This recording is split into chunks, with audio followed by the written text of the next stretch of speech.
نحمدہ نصلی علی رسولہ الکریم اما بعد فاعوذ باللہ من الشیطان الرجیم بسم اللہ الرحمن الرحیم۔ السلام علیکم۔ اولڈ پھولڈ ہو جانے والا شہر، یہ حضرت لوط علیہ السلام کا شہر صدوم ہے، جو ملک شام میں صوبہ حمص کا ایک مشہور شہر ہے۔ حضرت لوط علیہ السلام بن حاران بن تارخ یہ حضرت ابراہیم علیہ السلام کے بھتیجے ہیں۔ یہ لوگ عراق میں شہر بابل کے باشندے تھے۔ پھر حضرت ابراہیم علیہ السلام وہاں سے ہجرت کر کے فلسطین تشریف لے گئے، اور حضرت لوط علیہ السلام ملک شام کے ایک شہر اردن میں مقیم ہو گئے، اور اللہ تعالیٰ نے آپ کو نبوت عطا فرما کر صدوم والوں کی ہدایت کے لیے بھیج دیا۔ شہر صدوم کی بستیاں بہت آباد اور نہایت سرسبز شاداب تھیں، اور وہاں طرح طرح کے اناج اور قسم قسم کے پھل اور میوے بکثرت پیدا ہوئے تھے۔ شہر کی خوشحالی کی وجہ سے اکثر جاں بجاں کے لوگ مہمان بن کر ان آبادیوں میں آیا کرتے تھے، اور شہر کے لوگوں کو ان مہمانوں کی مہمان نوازی کا بار اٹھانا پڑتا تھا۔ اس لیے اس شہر کے لوگ مہمانوں کی آمد سے بہت ہی تنگ آ چکے تھے، مگر مہمانوں کو روکنے اور بھگانے کی صورت نظر نہیں آ رہی تھی۔ اس ماحول میں ابلیس ایک بوڑھے کی صورت میں نمودار ہوا، اور ان لوگوں سے کہنے لگا کہ تم لوگ مہمانوں کی آمد سے نجات چاہتے ہو، تو اس کی یہ تدبیر ہے کہ جب بھی کوئی مہمان تمہاری بستی میں آئے تو تم لوگ زبردستی اس کے ساتھ بدفعلی کرو۔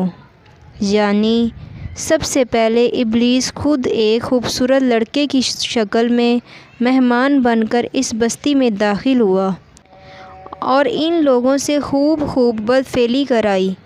اس طرح یہ فعل بد ان لوگوں نے شیطان سے سیکھا۔ پھر رفتہ رفتہ اس برے کام کے یہ لوگ اس قدر عادی ہو گئے کہ عورتوں کو چھوڑ کر مردوں سے اپنی شہوت پوری کرنے لگے۔ چنانچہ حضرت لوط علیہ السلام نے ان لوگوں کو اس فعل سے منع فرما دیا، اور فرمایا، کیا تم لوگ وہ بے حیائی کرتے ہو جو تم سے پہلے جہان میں کسی نے بھی نہ کی؟ تم مردوں کے پاس شہوت سے جاتے ہو، عورتوں کو چھوڑ کر۔ بلا شبہ تم لوگ حد سے گزر گئے ہو۔ حضرت لوط علیہ السلام کی اس اصلاح پر ان کی قوم نے نہایت بے باکی اور انتہائی بے حیائی کے ساتھ یہ کہا، اور ان کی قوم کا جواب اس کے سوا کچھ نہ تھا کہ وہ کہتے تھے کہ حضرت لوط علیہ السلام کو اپنی بستی سے نکال دو، یہ لوگ تو پاکیزگی چاہتے ہیں۔ جب قوم لوط کی سرکشی اور بدفعلی قابل ہدایت نہ رہی تو اللہ تعالیٰ کا عذاب آ گیا۔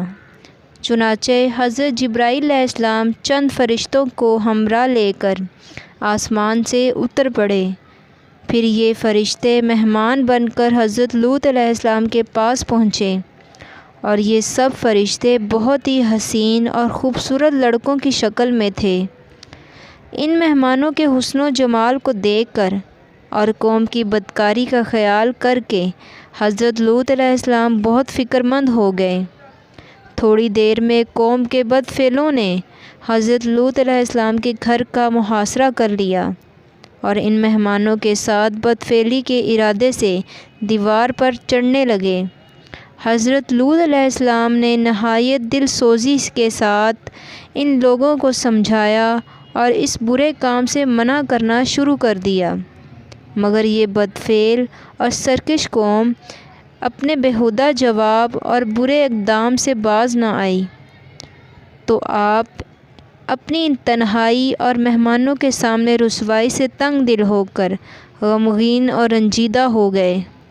یہ منظر دیکھ کر حضرت جبرائیل علیہ السلام نے فرمایا کہ اے اللہ کے نبی، آپ بالکل ہی کوئی فکر نہ کریں، ہم لوگ اللہ تعالیٰ کے بھیجے ہوئے فرشتے ہیں جو ان بدکاروں پر عذاب لے کر اترے ہیں، لہٰذا آپ مومنین اور اپنے اہل عیال کو ساتھ لے کر صبح ہونے سے قبل ہی اس بستی سے دور نکل جائیں، اور خبردار کوئی شخص پیچھے مڑ کر اس بستی کی طرف نہ دیکھے، ورنہ وہ بھی اس عذاب میں گرفتار ہو جائے گا۔